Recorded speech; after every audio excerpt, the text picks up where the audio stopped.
Finance terms in 60 seconds, part 5. Depreciation. What is depreciation?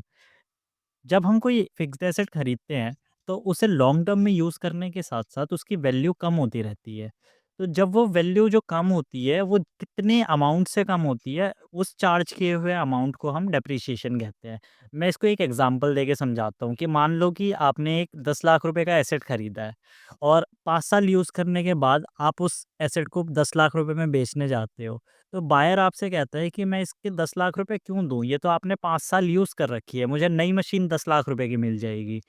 तो buyer आपको बताता है कि जो आपने 5 साल इस मशीन को यूज़ किया, तो उसमें इसके पार्ट्स घिसे होंगे, इसके ऊपर वियर एंड टियर लगा होगा, इसके स्क्रैचेस लगे होंगे, इसके पार्ट्स में कुछ खराबी भी आई होगी।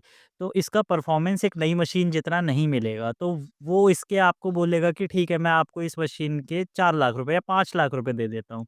तो वो जो 5 लाख रुपए जो इसकी वैल्यू कम हुई है, उसको डेप्रिसिएशन कहते हैं। हालाँकि ये बस एक एग्ज़ाम्पल था, डेप्रिसिएशन को हर साल चार्ज किया जाता है।